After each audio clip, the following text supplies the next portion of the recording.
Now I'm 14, 15 years old. We went to Los Angeles. This is the part of my life that, like I said, things started really changing.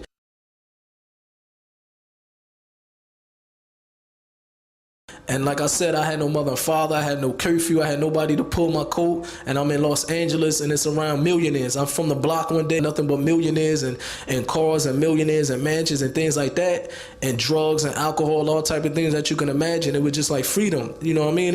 We thought we was on top of the world. So when we went to Death Row Records, I really kind of spun out of control. I started getting real heavy into alcohol and things like that, man.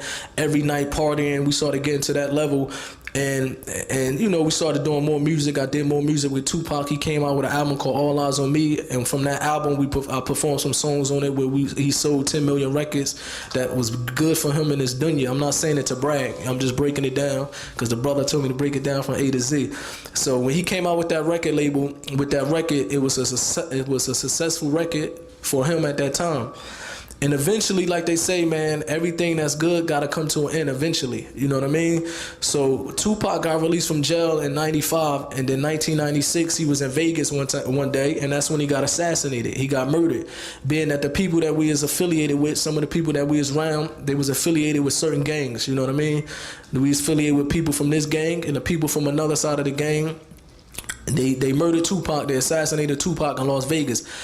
At that part of my life, things changed because, like I said, Pac was like a father figure to me. He really was like a brother figure. He was one of the dudes that I really can say that when he was living, he was trying to keep us under control. He was trying to do good deeds. But as a Muslim, man, if your deeds not according to the Quran and the Sunnah, then it will be rejected if it's not according to the religion of Islam. But at that point in my life, I didn't know nothing about the religion of Islam. I just knew that the people around me, Pac, he was a real good brother. He took me out of the hood. He took care of my family, and now that he's gone, I started thinking. I was about 16 years old, 17 years old, and I said, I don't want to go back to Jersey.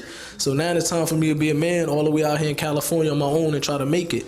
But it shocked me because I said, look here, Pac died. Just so a couple days ago, we were just around each other. A couple days ago, I remember sitting with Tupac, and I remember he used to do a lot of music. And a lot of his music, he used to talk about death. Like people that used to listen to music, and there might be some non-Muslims and Muslims in here, or there be a lot that still listen to his music, but he talk about death a lot. And I remember right before he passed away, we was in his house. He felt good because he just purchased a house on the beach and everything, and he's sitting in his house.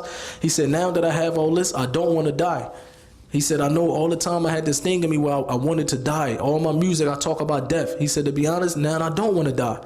A couple weeks later, a week or two later, that's when he got assassinated in Las Vegas. So just remembering that, and I remember his saying, I said, man, I remember he saying that he don't want to die. And now that he passed away and he had no control over it, he had no control over his life, I started getting curious and I started saying, you know what, I need to find out because I know we gonna drop dead. I seen people growing up in Irvington and Newark that I was with one day and he dead the next day. I said, I need to find out where we gonna go when we drop dead. Because even though I never was a dummy, man, I never had a religion, but I believed that in a higher power back then. And I believe that you can't just live a life and just drop dead and that's over.